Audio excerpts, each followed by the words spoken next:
प्रभू श्री ख्रिस्ताच्या नावामध्ये पुन्हा एक बार मी सर्वांना सलाम करतो आणि आजच्या ह्या प्रभुवारी जी विशेष भक्ती आज आपण आपल्या घरामध्ये साजरी करत आहोत। जगभरामध्ये आणि जगातल्या असणाऱ्या सर्व चर्चेसमध्ये मंडळांमध्ये आजचा असणारा दिवस हा विशेष दिवस म्हणून साजरा केला जातो, कारण आजचा दिवस हा जगभरामध्ये मंडळीमध्ये हा एक पितृदिन म्हणून त्या ठिकाणी या दिवसाला किंवा या प्रभुवारला त्या ठिकाणी बघितलं जातं। आणि म्हणून जे हा व्हिडिओ बघत आहेत माझ्या मंडळीतले सर्व वडील लोक, त्याचप्रमाणे जे आजूबाजूला आहेत माझ्या परिचयाचे आहेत त्या सर्वांना माझ्याकडून, माझ्या कुटुंबाकडून, माझ्या मंडळीचे असणारे पंच, सर्व सभासद या सर्वांकडून सर्व वडिलांना पितृदिनाच्या हार्दिक शुभेच्छा आहेत।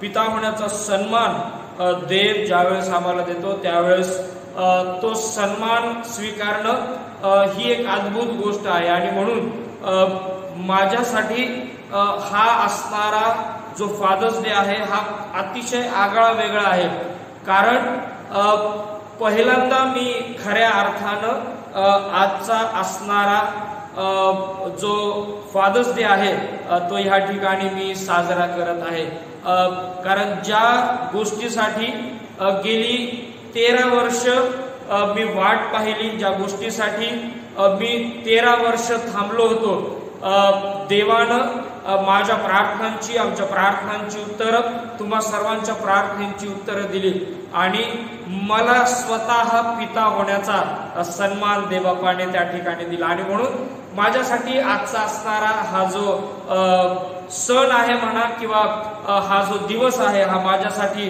फार अतिशय वेगळा आहे। ज्यावेळेस 2 जुळी लेकरं ज्यावेळेस माझ्या कुटुंबामध्ये दाखल झाली त्यावेळेस मला एकाने विचारलं की बाबा रे काय झालं, आणि मी तत्क्षणी त्या व्यक्तीला म्हणालो बाप झालोय मी। आणि म्हणून प्रिय बंधू आणि भगिनींनो, माझ्यासाठी अतिशय आनंदाची गोष्ट आहे।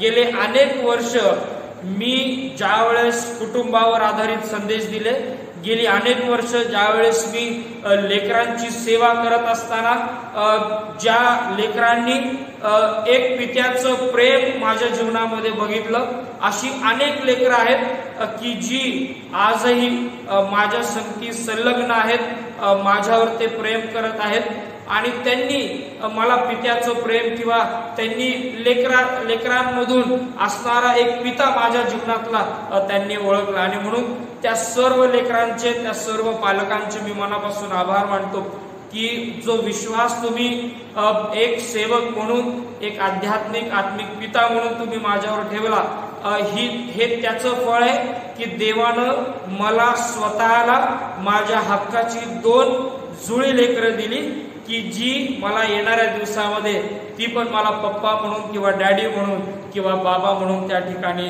हाक मारणार आहेत। आणि म्हणून सर्व वडिलांना या पितृदिनाच्या खूप खूप शुभेच्छा आहेत। देवा आपल्या सर्वांना नक्कीच आशीर्वादित करणार आहे। काल शनिवारी जी वर्शिप ऑर्डर आपल्यापर्यंत पोहोचलेली आहे, आता वर्शिप ऑर्डर मध्ये 2 आम्ही शास्त्रभाग बघितलेले आहेत। पहिला जो शास्त्रभाग आहे हा उत्पत्तीचा असणारा 3रा अध्याय त्या ठिकाणी आम्ही बघितलेला आहे आणि त्याच्यानंतर योहान सुवर्तमान याचा असणारा 14वा अध्याय जो आहे त्या संपूर्ण अध्यायाकडे आज आम्ही लक्ष केंद्रित करणार आहोत। आम्ही केवळ काही ग्लिम्प्सेस ह्या असणाऱ्या दोन्ही अध्यायांकडनं बघणार आहोत, पण आम्ही ज्या वेळेस आम्ही मूळ संदेशाकडे जाऊ त्यावेळेस आम्ही उत्पत्तीच्या ग्रंथामधला असणारा 22वा जो अध्याय आहे या 22व्या अध्यायाकडे आम्हाला बारकाईनं बघणं गरजेचं आहे। आजचा दिवस हा अनेक मंडळांमध्ये मी मगाशी म्हटल्याप्रमाणे पितृदिन किंवा फादर्स डे म्हणून साजरा केला जातो। मी काही वर्षांपूर्वी एक कविता त्या ठिकाणी केली होती आणि ती कविता काही ओळी मी आपल्या समोर ह्या ठिकाणी बोलून दाखवतो आणि मग त्याच्यानंतर आपण संदेशाकडे जाऊया। त्या ठिकाणी असं म्हटलेलं आहे की दिव्याचे तेज जसे प्रकाशात असते, दिव्याचे तेज जसे प्रकाशात असते, सूर्याचे तेज जसे किरणात असते, बाबांचे तेज तसे त्यांच्या कष्टात असते. कष्ट करत जातात रात्रंदिवस ते, थकत तर कधीच नाहीत कुटुंबा करता ते. हळूच आईला विचारणारे जेवलं का माझं बाळ, आईच्याही डोळ्यात दाटून येत आभाळ. आई म्हणते अहो काही घ्यायचं का. बाबा म्हणतात लेकरांना घ्यायचं, ते पाहून फक्त आपण हसायचं. अबोल बोल तुमचे नम्र तुमचा स्वभाव. बाबा अबोल बोल तुमचे नम्र तुमचा स्वभाव. शिस्तप्रिय बाबा तुम्ही, काय हो तुमचा स्वभाव. लहानपणी सायकलवर सोडवलं शाळेत, लहानपणी सायकलवर सोडवलं शाळेत. बोर्ड धरून नेलं येवलूशा बागेत, बोर्ड धरून नेलं येवलूशा बागेत. तुमचे कर्तृत्ववान हात खूप काही शिकवून जातात, तुमचे खूप काही कर्तृत्ववान हात खूप काही शिकवतात. जणू काय कष्टाचे धडेच ते गिरवतात. प्रेम दाखवायला कधीच विसरला नाहीत बाबा, प्रेम दाखवायला कधी विसरला नाहीत बाबा. तुमच्या बाहुत घ्यायला तुम्ही कधीच दमला नाहीत बाबा. स्वतःच्या इच्छा स्वतःचा मान सर्व तुम्ही डावलले, स्वतःच्या इच्छा स्वतःचा मान सर्व तुम्ही डावलले.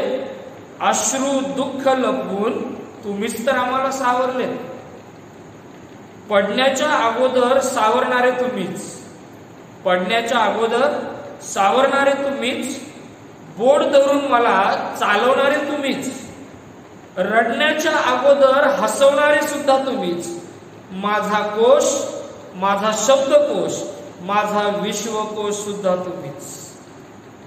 ज्या पाकिटात पैसे हवेत, ज्या पाकिटात पैसे हवेत, आठवणी तुम्ही साचवल्या बाबा. ज्या पाकिटात पैसे हवेत, आठवणी तुम्ही साचवल्यात. आपल्या छकुल्यासाठी तुमचा मीपणाही गमवला. साश्रू नयनांनी आभार मानतो तुमचे मी बाबा, साश्रू नयनांनी आभार मी मानतो तुमचे बाबा. वृद्धपणातही फळ देणारे तुम्हीच तर आहात बाबा, वृद्धपणातही फळ देणारे तुम्हीच तर आहात बाबा. असा हा पिता जो आमच्या कठीण काळामध्ये कधीच लोकांना दिसला गेला नाही. आमचा पिता की जो आम्हाला सर्व देतो, त्याला अनेक वेळेस आम्ही रिकॉग्नाइज केलं नाही. अनेक वेळेस आईची ममता आम्हाला दिसली गेली, पण बाबाच्या असणाऱ्या किंवा पित्याच्या असणाऱ्या शिस्तीला आम्ही प्रश्नार्थक असणाऱ्या नजरेनं पाहिलं. लहानपणी आमचा पिता जणू काय आमच्या समोर एक खलनायकाप्रमाणे उभा राहत असे, कारण तो आम्हाला शिस्त शिकवत असे. बाबाचं प्रेम, वडिलांचं प्रेम आम्हाला लहानपणी कधी कळलं नाही. आणि अजूनही काही लेकरं असे आहेत की ज्यांना वडिलांचं प्रेम अद्यापही कळलेलं नाही आणि जाणवलेलं नाही. आणि म्हणून आम्हाला आमच्या जीवनामध्ये वडील काय आहे, बाप काय आहे, एक पिता काय आहे, हे आम्हाला जर स्पष्टपणे समजून घ्यायचं असेल तर आम्हाला या पवित्र शास्त्राकडे बघणं गरजेचं आहे. आणि म्हणून ह्या असणाऱ्या पितृदिनी, या असणाऱ्या फादर्स डेच्या दिवशी आम्हाला हे समजून घेणं गरजेचं आहे पवित्र शास्त्रामधनं की एक उत्तम पिता होण्यासाठी, एक धार्मिक पिता होण्यासाठी, एक दैवी दृष्टिकोन घेऊन जाणारा पिता होण्यासाठी जर आम्हाला तयार व्हायचं असेल तर आम्हाला पवित्र शास्त्राकडे बघणं गरजेचं आहे. उत्पत्तीचा ग्रंथ याचा 3रा अध्याय मी ह्यासाठी त्या ठिकाणी काढलेला आहे, कारण त्या ठिकाणी काईन आणि हाबेलाचं असणारं जीवन किंवा मानवाचं पतन आम्हाला त्या ठिकाणी दिसतं. मानव पतित झाल्यानंतर ज्या वेळेस आदामाला काईन आणि हाबेल झाले, ज्या वेळेस एक पिता म्हणून तो पवित्र शास्त्रामध्ये त्या वचनांमध्ये ज्या वेळेस तो दिसू लागला, या आदामाच्या जीवनामध्ये पण काही गोष्टी अशा होत्या की त्याच्या जीवनाच्या द्वारे त्याकडे लक्ष देणं आम्हाला गरजेचं आहे. आणि म्हणून त्याच गोष्टी जर आम्ही योहानकृत सुवर्तमानाच्या 14व्या अध्यायासंगती जर आम्ही रिलेट करू लागलो तर बायबल सोसायटीनं योहानकृत सुवर्तमानाच्या असणाऱ्या 14व्या अध्यायाच्या वर जर हेडिंग जर आम्ही बघितलं तर त्या ठिकाणी हेडिंग दिलेलं आहे की पित्याकडे जाण्याचा मार्ग. पवित्र शास्त्र आणि नव्या करारामध्ये शुभवर्तमानामध्ये आम्हाला येशू ख्रिस्त आणि संत पाऊल ही दोन व्यक्तिमत्व आम्हाला अशी दिसून येतात की ज्यांनी पवित्र शास्त्रामध्ये किंवा त्यांच्या पवित्र आत्म्याने प्रेरित झालेल्या लिखाणामध्ये आम्हाला स्वर्गीय पित्याविषयी वारंवार आम्हाला लिखाण केलेलं त्या ठिकाणी दिसून येत आहे. आणि म्हणून आम्हाला हे बघणं गरजेचं आहे की एक जर दैवी पिता आम्हाला जर व्हायचा आहे, एक जर आत्मिक पिता जर आम्हाला बनायचा आहे तर आम्हाला पवित्र शास्त्राकडे देवाच्या वचनाकडे वळणं गरजेचं आहे. देवाच्या वचनाचं मनन आणि चिंतन करणं गरजेचं आहे. यासाठी कारण आमच्या जीवनामध्ये जर आमच्या कुटुंबामध्ये एक पिता म्हणून जर आम्हाला आशीर्वाद आणायचे आहेत तर देवाच्या वचनाशिवाय दुसरा मार्ग नाही. आणि म्हणून स्तोत्र 1 मध्ये त्या ठिकाणी म्हटलेले जो पुरुष दुर्जनांच्या मसलतीने चालत नाही, पापी जनांच्या मार्गात उभा राहत नाही आणि निंदकांच्या बैठकीत बसत नाही. 3 महत्वाच्या गोष्टी. एक बाप म्हणून त्या ठिकाणी पुरुष या ठिकाणी अशा प्रकारचं संबोधन त्या ठिकाणी केलेलं आहे. पण एक पिता म्हणून जर आम्ही त्या असणाऱ्या वचनांकडे जर लक्ष दिलं तर त्या ठिकाणी स्पष्टपणे म्हटलेलं आहे जो पुरुष दुर्जनांच्या मसलतीने चालत नाही, ज्यांना देव माहित नाही, ज्यांना आत्मिक जीवन माहित नाही, ज्यांचं असणारं जीवन हे केवळ काहीतरी वाईट करण्यामध्ये चाललेलं आहे, अशा व्यक्तिमत्वाच्या संगती जर आम्ही राहत आहोत, अशा व्यक्तिमत्वाची असणारी मसलत जर आम्ही धारण करत आहोत तर आमचं जीवन एक पित्याचं जीवन अतिशय कठीण होणार आहे. जगामध्ये ज्यावेळेस हा पितृदिन ज्यावेळेस साजरा केला जात होता किंवा साजरा केल्या पाठीमागचा असणारा जो इतिहास आहे तो अतिशय सुंदर आहे. सोनोरा स्मार्ट डॉट ह्या नावाच्या एका तरुण मुलीने ज्यावेळेस ती साधारण 1900च्या काळामध्ये 1909च्या दरम्यान ज्यावेळेस ती एका चर्चमध्ये बसलेली होती आणि ज्यावेळेस मातृदिनाची असणारी सहभागितेचा अनुभव ती घेत होती, कळत न कळत तिच्या मनामध्ये आपले वडील विल्यम यांच्यासाठी एक विचार आला की जिला आई नव्हती आणि तिनं हा विचार केला की मला आई नसताना एका बापाने माझी काळजी घेतली, एका पित्याने माझी काळजी घेतली, का नाही आपण पितृदिन सुद्धा साजरा करावा. आणि एका अधिकाऱ्याच्या एका असणाऱ्या राष्ट्राध्यक्षाच्या असणाऱ्या कानावर तिनं ही बाब घातली, त्याचा पाठपुरावा केला. आणि साधारण 19 जून 1924 पासून ह्या असणाऱ्या पितृदिनाला त्या ठिकाणी सुरुवात झालेली आम्हाला त्या ठिकाणी दिसून येते. आईच्या मृत्यूनंतर ह्या सोनोराला जर सांभाळणारा जर कोण होता तर तो म्हणजे तिचा पिता, ज्याचं जीवन त्यागमय होतं, ज्याचं जीवन संघर्षमय होतं, ज्याच्या जीवनातून वेगवेगळ्या आपल्या स्वतःच्या लेकराला घडवण्याचं कौशल्य त्या ठिकाणी दिसून येत होतं. असा हा बाप म्हणून तिच्या संगतीत उभा राहिला. एक पिता ज्यावेळेस आमच्या जीवनामध्ये ज्यावेळेस कार्य करतो, एक बाप म्हणून ज्यावेळेस तो आमच्या जीवनामध्ये कार्य करू लागतो, अनेक वेळेस त्याचं असणारं जीवन अनेकांना ते दिसत नाही. एक प्रचारक त्याच्या एका प्रचारामध्ये पित्याविषयी म्हणत असताना म्हणतो, अनेक वेळेस पिता हा पडद्याच्या मागे उभा असलेला आम्हाला दिसून येतो. अनेक वेळेस क्रेडिट हे अनेक वेळेस आईला जातं, क्रेडिट हे अनेक वेळेस वेगवेगळ्या नातेवाईकांना जातं, पण कष्ट करणारा पिता, आम्हाला आमच्या संगती उभा राहणारा पिता हा अनेकांना दिसत नाही. एका लहान लेकराला विचारलं की फादर्स डे आणि मदर्स डे याच्यामध्ये काय फरक आहे, मदर्स डे मध्ये आणि फादर्स डे मध्ये काय फरक आहे? तो म्हटला जास्त काही फरक नाही, मदर्स डे वर खूप खर्च होतो, फादर्स डे वर फार कमी खर्च होतो. आणि अनेक वेळेस आम्ही हे बघतो की अनेक वेळेस फादर्स डेच्या दिवशी किंवा ह्या असणाऱ्या दिवशी आम्ही पाहिजे त्या प्रकारचं रिकॉग्निशन, पाहिजे त्या प्रकारचा सन्मान आम्ही आमच्या वडिलांना देत नाही. प्रिय बंधू आणि भगिनींनो, अनेक वेळेस आम्ही हे ऐकतो की आईची ममता ही खूप वेगळी असते, आईचं मायाळूपण हे खूप वेगळं असतं. प्रिय बंधू आणि भगिनींनो, मला सांगू द्या, पवित्र शास्त्र हे पित्याच्या ममतेविषयी सुद्धा सांगतं. तुम्ही म्हणताल बाळक साहेब तुम्ही काय बोलत आहात? जर आम्ही स्तोत्र संहिता याचा 103 जर अध्याय काढला आणि त्याच्या असणाऱ्या 13व्या वचनाकडे जर आम्ही बघितलं तर त्या ठिकाणी स्पष्टपणे बापाच्या एका गुणधर्माविषयी त्या ठिकाणी बोललं जातं. आणि त्या ठिकाणी म्हटलेलं आहे, स्तोत्र 103 आणि 13 त्या ठिकाणी म्हटलेलं आहे, कारण जसा बाप आपल्या मुलांवर ममता करीतो. प्रिय बंधू भगिनींनो, पवित्र शास्त्र आम्हाला केवळ आईच्या ममतेविषयी सांगत नाही तर बापाच्या ममतेविषयी सुद्धा सांगतं. आणि बापाची ममता ही स्वर्गीय पित्याच्या ममतेशी कंपेअर करण्यात आलेली आहे. म्हणजे त्याचा असणारा इम्पॅक्ट, त्याचं असणारा इम्प्रेशन आम्ही समजून घेणं गरजेचं आहे.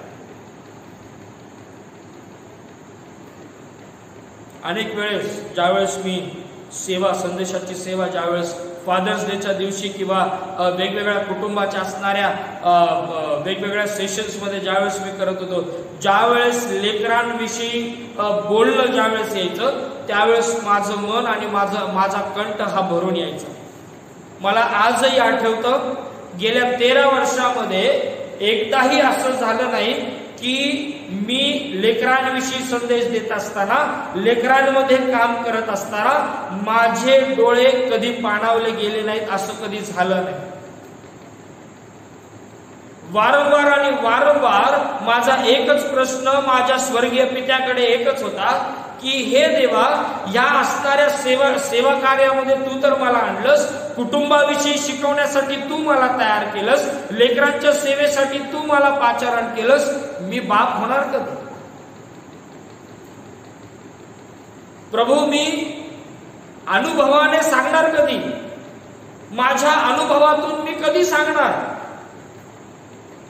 आणि प्रभूने तो प्रसंग मला दिला. प्रिय बंधू आणि भगिनींनो, बाप होण्यासारखा आनंद दुसऱ्या कुठल्याच गोष्टीमध्ये नाही. तुम्ही कितीही चांगले भरजरी कपडे घाला, तुम्ही कितीही चांगल्या पद्धतीनं तुमचा ऍटिट्यूड तयार करा, तुम्ही कितीही पैसा कमवा, तुम्ही सगळं काही धन दौलत कमवा, सर्व काही करा, पण पिता होण्यासारखा आनंद दुसरा कुठलाच नाही. आणि म्हणून मी मगाशी सुरुवातीलाच म्हणालो, मी त्या प्रत्येक लेकराचे आभार मानू इच्छितो की मी बाप नसताना एका पित्याच्या दृष्टिकोनातून त्यांनी माझ्याकडे पाहिलं.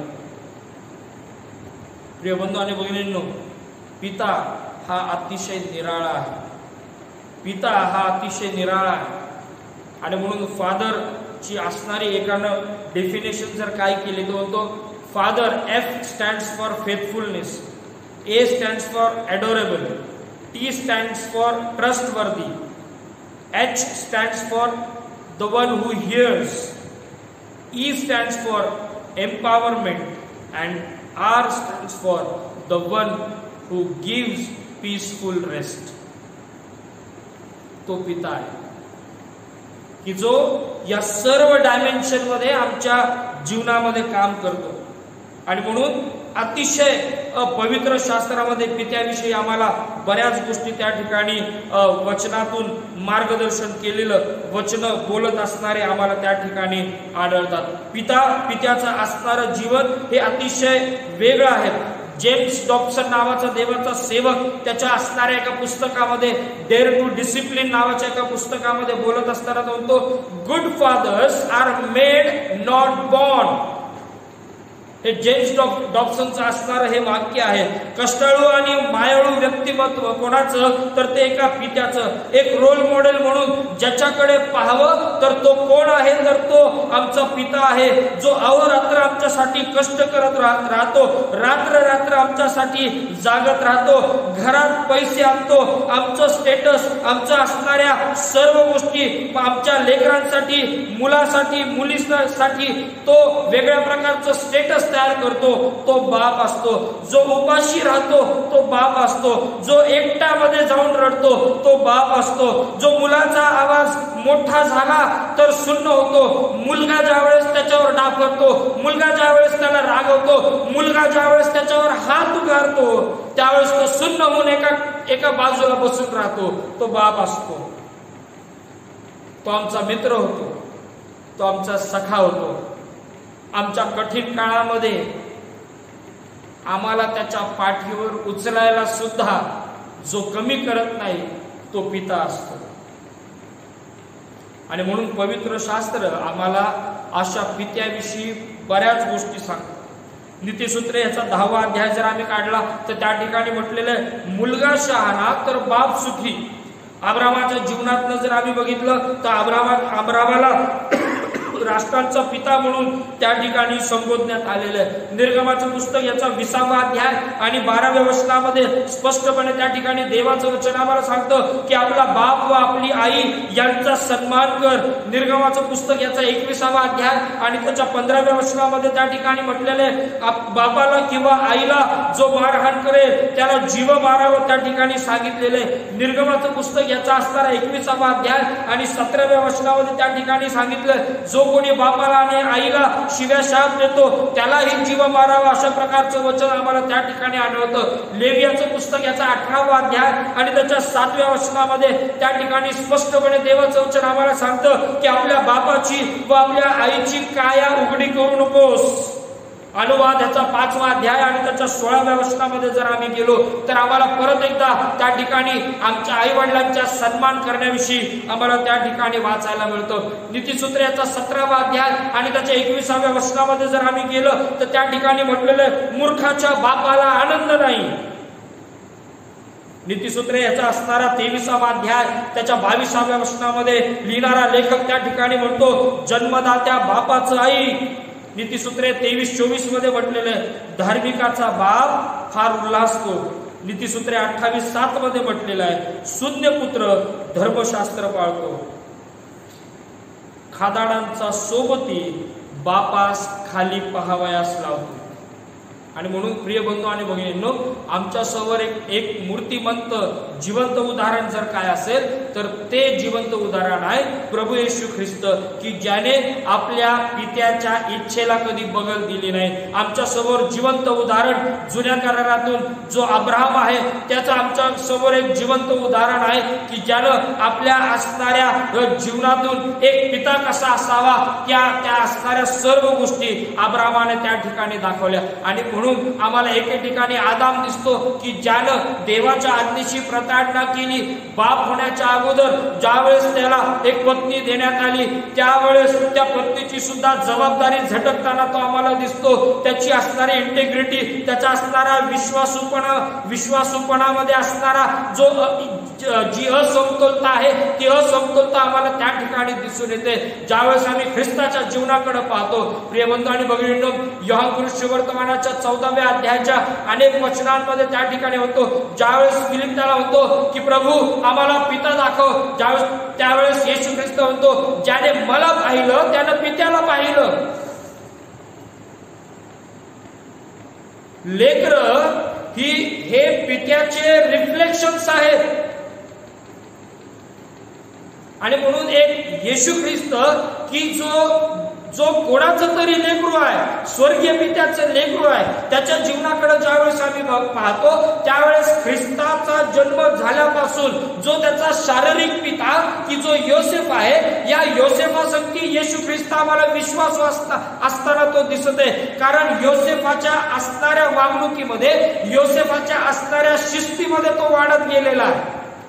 कारण योसेफा संगती आई वडिलांसंगती येशू ख्रिस्त आम्हाला ज्यावेळेस तो बालकावस्थेमध्ये आहे त्यावेळेस सुद्धा तो त्या ठिकाणी मंदिरात आम्हाला दिसतो, आणि ज्यावेळेस तो 12 वर्षाचा होतो म्हणजे ज्यावेळेस येशू ख्रिस्त किशोरावस्थेमध्ये आहे त्यावेळेस सुद्धा येशू ख्रिस्त मंदिरामध्ये आई वडिलांसंगती आलेला आम्हाला त्या ठिकाणी दिसून येते. प्रिय बंधू आणि भगिनींनो, येशू ख्रिस्ताने आपल्या वडिलांनी लावलेली शिस्त ही कधीच मोडलेली आम्हाला त्या ठिकाणी दिसून येत नाहीये. ज्यावेळेस स्वर्गीय पित्या संगतीत त्याचं नातं ज्यावेळेस प्रस्थापित होतं, ज्यावेळेस बाप्तिस्मा करणाऱ्या योहानाच्या हातून ज्यावेळेस त्याचा बाप्तिस्मा होतो, ज्यावेळेस तो पाण्यातून वर येतो त्यावेळेस कबूतर त्याच्यावर त्या ठिकाणी विराजमान होताना आम्हाला दिसतं, आणि त्या ठिकाणी आकाश उघडलं जातं आणि स्वर्गातून वाणी येते आणि ती त्याच्या स्वर्गीय पित्याची वाणी आहे, आणि ती वाणी त्या ठिकाणी बोलते. पिता तो त्या ठिकाणी बोलतो की हा माझा परम प्रिय पुत्र आहे, याच विषयी मी संतुष्ट आहे. एक लेकरू आपल्या पित्याशी विश्वासूपणे राहतं आणि विश्वासूपणामध्ये राहून तो त्या ठिकाणी सेवा करतो. प्रिय बंधू आणि भगिनींनो, ख्रिस्ताचं जीवन हे पित्या संगती अतिशय घट्ट असणारं जीवन आहे. अब्राहमाचं एक पिता म्हणून ज्यावेळेस आम्ही त्याचं जीवन बघतो त्यावेळेस त्याच्या जीवनातून आम्हीही बऱ्याच गोष्टी त्या ठिकाणी बऱ्याच गोष्टी आम्ही शिकू शकतो. ऊर देशातून वस्ती करणारा हा अब्राहम, ज्यावेळेस आम्ही उत्पत्तीच्या ग्रंथाच्या 12व्या अध्यायामध्ये ज्यावेळेस आम्ही बघतो की या अब्राहमाला देवाचं पाचारण होतं, आणि ज्यावेळेस कराराची खून म्हणून त्याचं नाव त्या ठिकाणी अब्रामच्या ऐवजी ज्यावेळेस अब्राहम होतं त्यावेळेस आम्हाला त्या ठिकाणी त्याच्या जीवनामधली सुद्धा झालेली स्थित्यंतर आम्हाला त्या ठिकाणी दिसून येतात. अब्राम की ज्याला श्रेष्ठ पिता म्हटलेला आहे, पण ज्यावेळेस तो अब्राहम होतो त्यावेळेस त्याला राष्ट्रांचा पिता म्हणून त्या ठिकाणी सर्वसमर्थ परमेश्वर रिकग्निशन देतो. आणि म्हणून अब्राहमाकडे असणारी जी देवासाठी असणारी जी समज आहे, परमेश्वरासाठी असणारी जी समज आहे, त्याच्याकडे आम्हाला लक्ष देणं गरजेचं आहे. आणि म्हणून आज आम्ही जे 2 शास्त्रभाग वाचले त्या दोन्ही शास्त्रभागामधून आम्ही जस्ट हे ग्लिम्स केलं किंवा आम्ही ह्या गोष्टीकडे ओझरतं दर्शन दिलं की ज्यावेळेस आदामाचं जीवन आम्ही पाहतो त्यावेळेस आदामाच्या जीवनाच्या द्वारे त्याचं असणारं जे नातं आहे, त्याच्या असणारा जो जीवनक्रम आहे हा अतिशय नेगेटिव्हिटी मध्ये आम्हाला गेलेला दिसून येतो. कारण सगळ्यात पहिली गोष्ट, काईन आणि हाबेल देवाने जरी त्याला दिलेले आहे तर त्याचं असणारं अगोदरचं जे जीवन आहे हे अतिशय कठीणतेमध्ये आहे. कारण त्याच्या जीवनाची, त्याच्या वैवाहिक जीवनाची सुरुवातच आम्हाला आज्ञाभंजकतेने त्या ठिकाणी झालेली दिसून येते. आदामाला देवानं आशीर्वादित केल्यानंतर सुद्धा, त्याला पत्नी दिल्यानंतर सुद्धा ज्या वेळेस त्याला देवानं आशीर्वादित केलं त्या असणाऱ्या गोष्टींचा त्याचा दृष्टिकोन त्या ठिकाणी बदललेला आम्हाला त्या ठिकाणी दिसून येतो. देवानं दिलेल्या गोष्टींना सोडण्यासाठी किंवा सोडण्याच्या उद्देशानं जी आज्ञाभंजकता त्याच्या जीवनामध्ये आम्हाला दिसून येते. आणि म्हणून अनेक वेळेस हे वाक्य बोलायला मी कसरत नाही की आदाम हा स्वतःशी सुद्धा लॉयल त्या ठिकाणी तो दिसून येत नाही. कारण एक पिता म्हणून, एक पुरुष म्हणून तो आपली जबाबदारी, हवेच्या प्रती असणारी आपली जबाबदारी झिडकारताना तो त्या ठिकाणी दिसत आहे. आणि म्हणून अब्राहमाच्या जीवनात जर आम्ही काही गोष्टी बघत आहोत तर आम्हाला एक पिता म्हणून अब्राहमाचं जीवन हे अतिशय समपर्क आम्हाला त्या ठिकाणी दिसून येतं. आणि म्हणून सगळ्यात पहिली गोष्ट जर आम्हाला शिकायची आहे ती आम्हाला उत्पत्तीचा ग्रंथ याचा 22वा अध्याय जो आहे त्याच्यातनं आम्हाला शिकणं गरजेचं आहे की ज्या ठिकाणी इसाहकाचं अर्पण होतं आणि अब्राहमाची कसोटी होत असताना आम्हाला दिसते. 22व्या अध्यायाकडे ज्यावेळेस आम्ही येतो त्यावेळेस आम्हाला ह्या ठिकाणी पहिल्याच वचनामध्ये त्या ठिकाणी सांगितलेलं आहे, ह्या गोष्टी घडल्यावर म्हणजे आतापर्यंत ज्या गोष्टी झालेल्या आहेत ह्या गोष्टी घडल्यावर असे झाले की देवाने अब्राहमास कसोटीस लाविले. त्याने अब्राहमा अशी हाक मारली तेव्हा अब्राहम म्हणाला, काय आज्ञा. आणि म्हणून एक पिता म्हणून जर आम्ही आमचं जीवन अब्राहमाशी जर रिलेट करायचा प्रयत्न केला तर सगळ्यात पहिली गोष्ट या अध्यायामध्ये आम्हाला समजून घेणं गरजेचं आहे की एक पिता म्हणून, एक बाप म्हणून आम्हाला जर परमेश्वर कसोटीमधून जर जाऊ देत आहे, त्या ठिकाणी म्हटलेले देवाने अब्राहमास कसोटीस लावलं, आणि पिता म्हणून ह्या असणाऱ्या शब्दाकडे किंवा वचनाकडे जर आम्ही लक्ष दिलं तर आम्हाला समजून घेणं गरजेचं आहे की अनेक वेळेस पिता म्हणून आम्हाला कसोटीतनं जावं लागतं. Being a father you have to go through trials. अब्राहमाला त्या कठीणतेतून जावं लागलं. एक पिता म्हणून त्याला त्या खडतर प्रसंगामधून जावं लागलं. देवाचा एक सेवक त्या ठिकाणी म्हणतो, ज्या पित्याचं जीवन खडतर तोच पिता मातब्बर. ज्या पित्याचं जीवन खडतर तोच पिता मातब्बर. आणि आम्हाला पवित्र शास्त्रामध्ये कैक असे पिता दिसतात. आम्हाला नव्या करारामधला मरियेचा असणारा जो नवरा आहे, मरियेचा असणारा जो पती आहे योसेफ, त्याचं जीवन आम्हाला दिसतं की ज्या वेळेस त्याला आता कळतं की मरिया गरोदर आहे आणि त्याला पुत्र होणार आहे, त्याच्या जीवनामध्ये कठीणता आली. तिला गुप्तपणे सोडून देण्याचा तो विचार करू लागला. याकोबाच्या जीवनामध्ये आम्हाला दिसतं की जो योसेफाचा बाप आहे, मुलासाठी शोक करणारा पिता आम्हाला उत्पत्तीच्या 37व्या अध्यायामध्ये आम्हाला दिसून येतो. उधाळा पुत्र की ज्याचा पिता आपल्या लेकराच्या वाटेकडे टक लावून त्या ठिकाणी पाहणारा पिता आम्हाला त्या ठिकाणी दिसून येतो की जे लूक वर्तमान 15वा अध्याय 11 ते 32 मध्ये आम्हाला त्या ठिकाणी दिसून येतं. अनेक वडील आम्हाला असे दिसतात पवित्र शास्त्रामध्ये आणि जगामध्ये सुद्धा की ज्यांचं जीवन खडतर आहे, जे कसोटीमधून जातात. पण एक महत्वाची गोष्ट अब्राहमाने काय केली तर ज्या वेळेस देवाने अब्राहमाला हाक मारली की अब्राहमा, तेव्हा अब्राहम म्हणाला काय आज्ञा. अब्राहमाने देवाच्या आज्ञेला रिस्पॉन्ड केलं. कसोटीमधून जाताय, खडतर प्रसंगामधून जाताय, कठीणतेमधून जाताय, पित्यांनो लक्षात द्या, ज्या वेळेस देव आम्हाला हाक मारत आहे, देवाच्या हाकेला रिस्पॉन्ड करा. देव आम्हाला हाक मारतो त्याच्या वचनाच्या द्वारे. देवाच्या हाकेला प्रतिसाद अब्राहमाने दिलेला, आणि म्हणून देवानं हाक मारली आणि त्या हाकेला अब्राहमाने खूप सुंदर रीतीने प्रतिसाद त्या ठिकाणी दिलेला आम्हाला आढळतो. आणि म्हणून अब्राहमाला माहिती आहे की त्याला हाक कोणी मारलेली आहे. काय आम्हाला एक पिता म्हणून देवाची हाक ऐकू येते का हो? आज ज्या जगामध्ये आम्ही आमच्या मुलांना एका विशिष्ट पद्धतीनं तयार करायच्या प्रसंगामध्ये आहोत, आम्ही त्यांना जगिकतेचं सर्व शिक्षण देण्याच्या मागे आम्ही त्यांच्यासाठी लागलेलो आहोत. त्यांना कसं मोठं करता येईल, त्यांना कसं ज्ञानी करता येईल, त्यांना कसं पैसे कमवण्याचं वेगवेगळे स्ट्रॅटेजीज, प्लॅनिंग्स त्यांना कसे देता येतील, याच्या पाठीमागे आम्ही पिता म्हणून लागलेलो. पित्यांनो, मला तुम्हाला विचारू द्या, काय देवाची हाक आज तुमच्या कानी पडत आहे का? आणि त्या हाकेला तुम्ही प्रतिसाद देत आहात का? बापांनो, देवाची हाक ऐकायला शिका. तो शमूएल ज्यावेळेस लहान होता त्यावेळेस त्याला प्रभूनं हाक मारली, देवानं हाक मारली, ती त्याला कळाली नाही. तो उठला आणि एलीकडे गेला. एलीला माहित होतं की ह्याला कोण हाक मारत आहे. एलीनं ते जाणलं. एक पिता म्हणून काय ज्या वेळेस आम्ही या खडतर प्रसंगामधून जात आहोत, काय आम्हाला देवाची हाक ऐकू येते का? आणि त्या देवाच्या हाकेला आम्ही प्रतिसाद करत आहोत का? प्रिय बंधू आणि भगिनींनो, देवाची हाक ऐका. पित्यांनो, देवाची हाक ऐका. दुसरी महत्वाची गोष्ट त्या ठिकाणी पिता म्हणून त्यानं काय केलं, दुसऱ्या आणि चौथ्या वचनामध्ये आम्हाला त्या ठिकाणी पाहायला मिळतं. देव म्हणाला, तुझा पुत्र, तुझा एकुलता एक प्रिय इसहाक यास घेऊन मोरिया देशात जा, आणि मी तुला सांगेन त्या डोंगरावर त्याचं होमार्पण कर. तेव्हा अब्राहमाने मोठ्या पहाटे सुटून आपल्या गाढवावर खोगीर घातले, आपल्या बरोबर दोघे सेवक व आपला मुलगा इसहाक यास घेतले आणि होमार्पणासाठी लाकडे फोडून घेतली. मग देवाने सांगितलेला ठिकाणाकडे तो निघाला.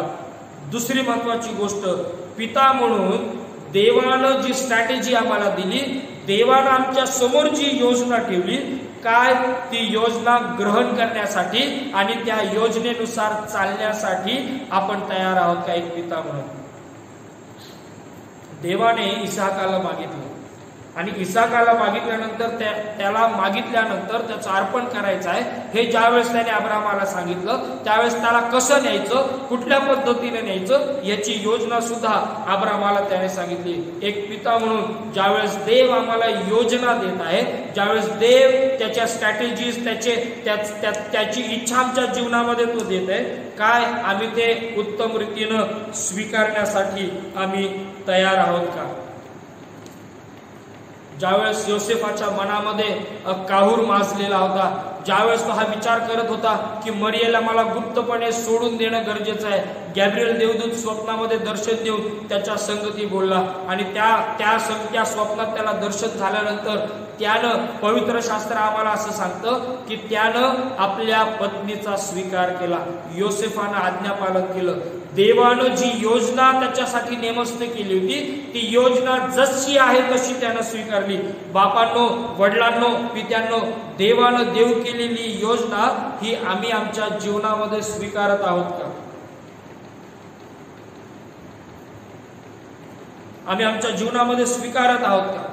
आणि म्हणून पहिली महत्वाची गोष्ट, अब्रामाला कसोटीला लावलं, अब्रामाला परीक्षेमध्ये टाकलं, पण परीक्षेमधून जात असताना देव त्याच्या संगती बोलत होता, अब्रामाचा त्याला प्रतिसाद आहे.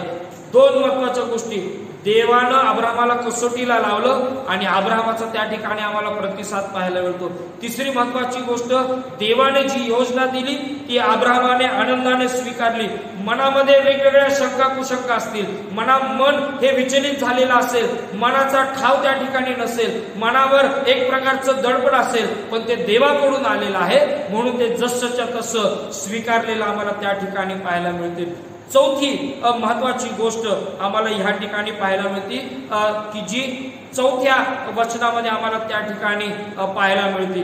त्या ठिकाणी म्हटलेलं आहे, तिसऱ्या दिवशी अब्रामाने दृष्टी वर करून ती जागा दुरून पाहिली.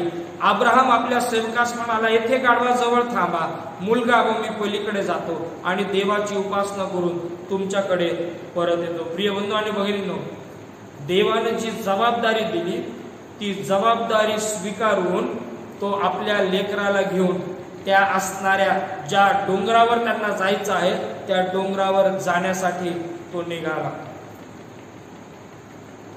चौथी महत्वाची गोष्ट प्रियांनो ही आहे, पित्यांनो ही लक्षात घ्या, एक पिता म्हणून देवानं दिलेली जबाबदारी आम्ही झिडकारू शकत नाही.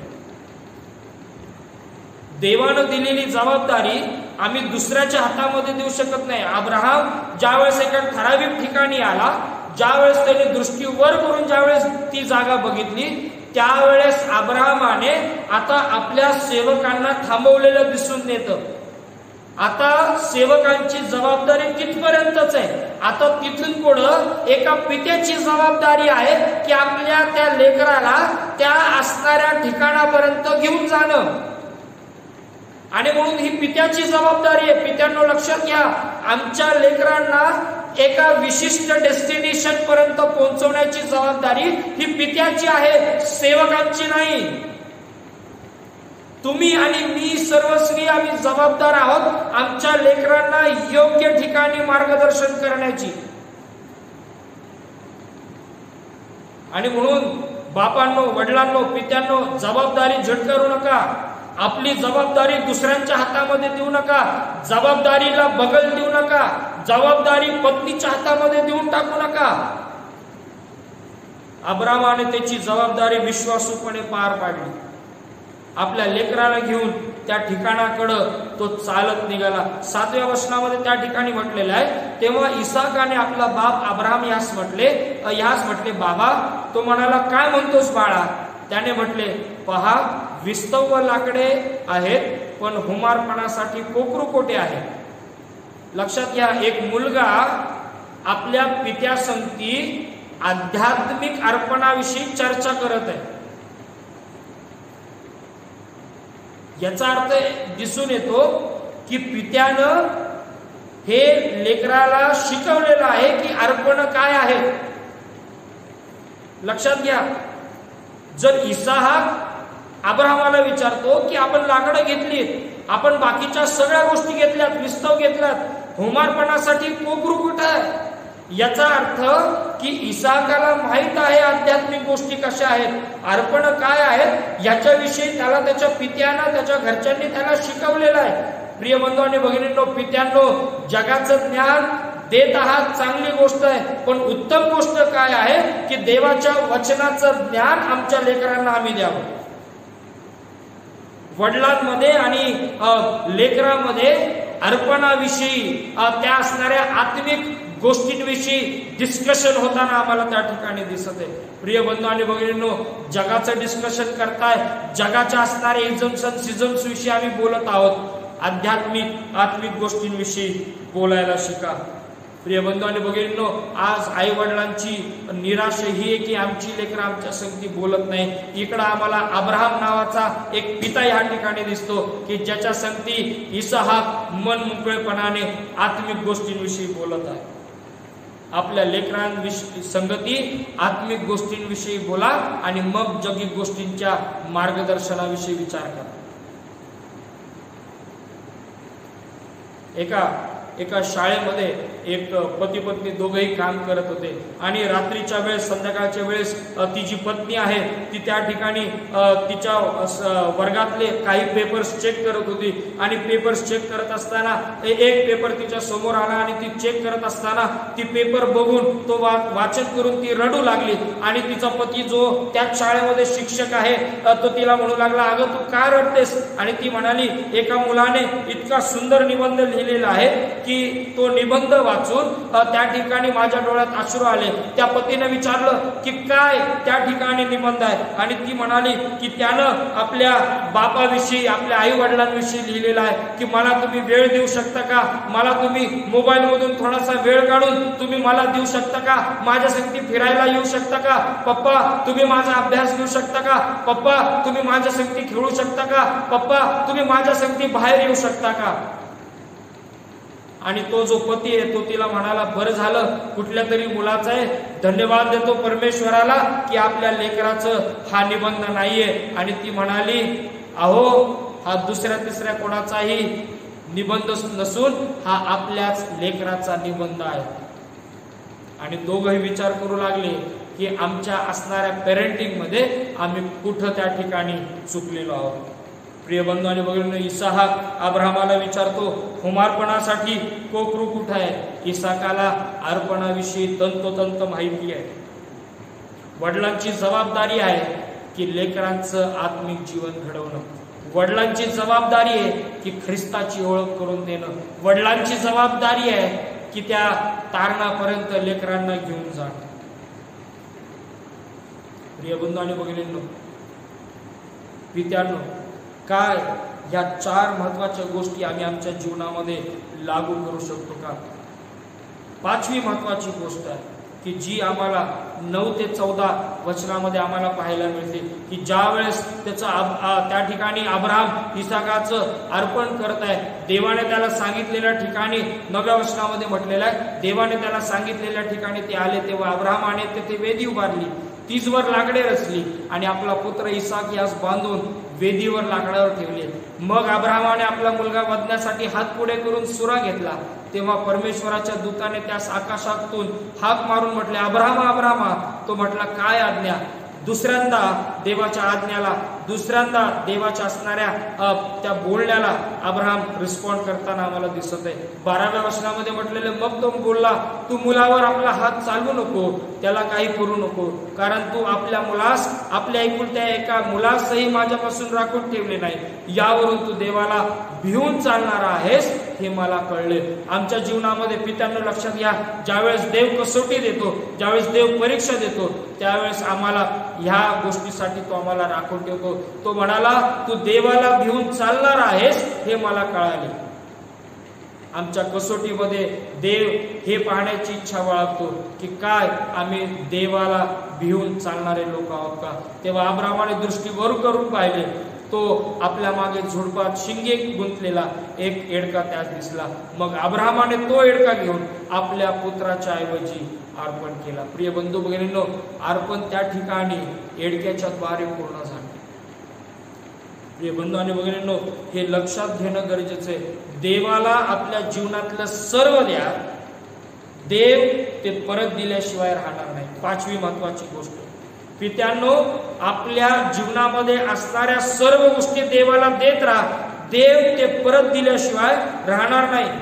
आपली लेकरं देवाला द्या, आपला वेळ देवाला द्या, आपला पैसा देवाला द्या, आपले स्किल्स आणि टॅलेंट्स देवाला द्या, आपल्या असणाऱ्या ज्या बाकीच्या महत्वाच्या गोष्टी वाटत असतील त्या देवाच्या हातामध्ये देऊन टाका. देव त्यामधले असणारे आशीर्वाद आम्हाला परत दिल्याशिवाय राहणार नाही.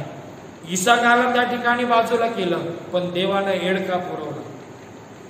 हे बंधू आणि भगिनींनो, अब्रामाच्या जीवनामध्ये एक पिता म्हणून ज्यावेळेस या गोष्टी आम्ही पाहत आहोत, त्यावेळेस अब्रामाला म्हणून राष्ट्रांचा पिता त्या ठिकाणी म्हटलेला आहे. आणि म्हणून त्याचा असणारा विश्वास हा आमच्यासाठी आणि इतरांसाठी नीतिमत्व म्हणून त्या ठिकाणी गणला गेला.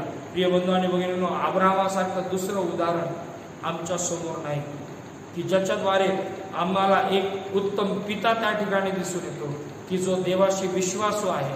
देवासंगती कुठल्याही प्रकारची प्रताडणा त्याने केलेली नाहीये. आपला एकुलता एक आपला असणारा लेकरू सुद्धा त्याने त्या ठिकाणी मागं ठेवलं नाही, तेही देवाला देऊन त्याने टाकलं. आणि म्हणून एक दैवी पिता जर कोण आहे, जो त्या ठिकाणी ज्याच्या जीवनामध्ये सॅक्रिफिशियल लाईफ आहे, एक दैवी पिता कोण आहे, तर जो इतरांवर, आपल्या लेकरावर निस्वार्थ प्रीती करणारा आहे. एक दैवी पिता कोण आहे की जो आपल्या लेकराचा नाश होऊ न देता त्याला शोधणारा जो पिता आहे. दैवी पिता कोण आहे की जो आपल्या लेकराला योग्य गोष्टी देणार आहे. दैवी पिता कोण आहे की जो आपल्या लेकराविषयी सर्व जाणणारा पिता आहे. दैवी पिता कोण आहे की जो त्या लेकराला देवाच्या आत्म्याच्या मार्गदर्शनामध्ये चालवणारा पिता आहे. दैवी पिता कोण आहे की जो लेकरांना सर्व अधिकार देणारा आहे. हे 7 गुणधर्म दैवी पित्याकडे असणं गरजेचं आहे. प्रिय बंधू आणि भगिनींनो, जर आम्हाला एक आत्मिक पिता व्हायचं आहे तर आम्हाला देवाची हाक ऐकणं गरजेचं आहे. कठीणतेमध्ये देवाची हाक ऐकणं आणि त्या हाकेला प्रतिसाद देणं गरजेचं आहे. एवढंच केवळ नव्हे तर देवाची योजना आमच्या जीवनामध्ये राबवणं गरजेचं आहे आणि त्या योजनेच्या द्वारे आज्ञापालन गरजेचं आहे.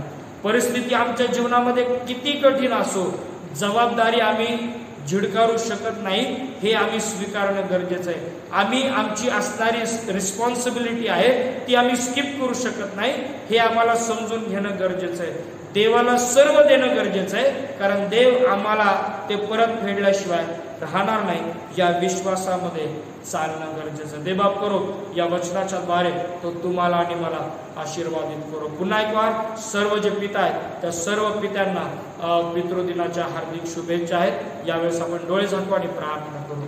देवबाबा, आम्ही पुन्हा एक वार तुझ्या नावाला धन्यवाद देतो, तुझी उपकार स्तुती करतो की प्रभू स्तोत्र 68 मध्ये तुझा सेवक म्हणतोस की पितृहीनांचा पिता तू झालास. जसा बाप आपल्या मुलावर ममता करतो तसा तू आमच्यावर ममता करतोस, कारण तू आम्हाला जाणतोस. एक पित्याचं हृदय ज्यावेळेस आम्ही प्रभू तुझ्याकडे पाहतो, तुझा एकुलता एक पुत्र प्रभू येशू ख्रिस्त की ज्याने आम्हाला वारंवार तुझ्याविषयी त्याने सांगितलं. एक पित्याचं हृदय प्रभू तू धारण केलंस. आपला एकुलता एक पुत्र सुद्धा प्रभू तू स्वतःसाठी राखून ठेवला नाहीस. निस्वार्थपणे प्रभू तू त्याला जगासाठी देऊन टाकलंस, जो आमच्यासाठी पाप झाला.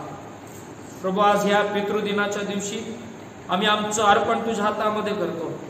आम्ही त्या अब्राहमाकडे लक्ष लावतो यासाठी प्रभू की आम्हाला त्याच्या जीवनाच्या द्वारे प्रोत्साहन मिळतो. आम्ही त्या ख्रिस्ताकडे लक्ष लावतो की जो एक पुत्र म्हणून आपल्या पित्याची इच्छा शेवटच्या श्वासापर्यंत पूर्णतेस नेण्याच्या तयारीमध्ये आहे.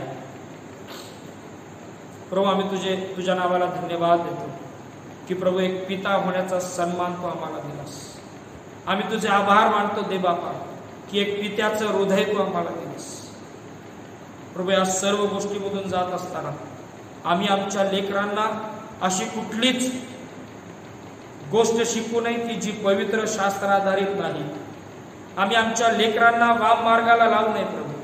आम्ही आमच्या लेकरांना दुष्कृत्यांच्या मार्गामध्ये प्रभूजी गुंतवू नये. यासाठी लागणारी सर्व प्रकारची कृपा आम्हा प्रत्येकाला दिली प्रभू. आम्ही आमच्या लेकरांसाठी प्रार्थना करावी, त्यांच्या तारणासाठी झटावं. त्यासाठी दया आणि कृपा ओतणारा तो आमचा जिवंत देवबाप तू हो. इथून पुढची सर्व वेळ तुझ्या हातामध्ये देतो देवबापा. ज्यांनी ज्यांनी दान गोळा केलेला आहे, उपकार स्तुतीचं दान असेल, दशमांश असतील प्रभू, ज्यांनी ज्यांनी मागच्या आठवड्यामध्ये उपकार स्तुती केलेली आहे, वाढदिवस आहेत, वेगवेगळ्या प्रकारचे आनंदाचे प्रसंग आहेत प्रभू, या प्रत्येक प्रसंगामध्ये प्रत्येकाला आशीर्वादित करणारा तू त्यांचा जिवंत देवबाप तू हो. दान आशीर्वादित तू कर प्रभू. आम्ही तुझ्या नावाला धन्यवाद देतो. पुन्हा एक बार प्रभू, आजची भक्ती आम्हा प्रत्येकासाठी आशीर्वादाची केलीस. आम्ही सर्व मान महिमा गौरव तुला देतो. या कोविड-19 मध्ये प्रभू आम्ही मार्गक्रमण करत असताना आम्हा प्रत्येकाला सांभाळणारा प्रभू, मृत्यू छायेच्या दरीतून जात असताना तू आमच्या संगती आहेस प्रभू. या वचनावर विश्वास ठेवून आम्ही मार्गक्रमण करत आहोत प्रभू. आमचा प्रतिपाळ करणारा तू आमचा जिवंत देवबाप तू हो. सर्व मान महिमा गौरव आदर आणि सन्मान तुला देतो. प्रार्थना ख्रिस्त येशूच्या द्वारे केली म्हणून तू आहे. आमेन. हे आमच्या स्वर्गातील बाबा, तुझे नाम पवित्र मानले जा. तुझे राज्य जसे स्वर्गात तसे पृथ्वीवर. तुझ्या इच्छेप्रमाणे हो.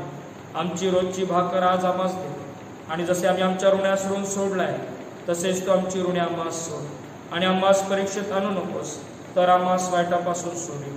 कारण की राज्य, सामर्थ्याने गौरव ही सर्व काळ तुझीच आहे. आमेन.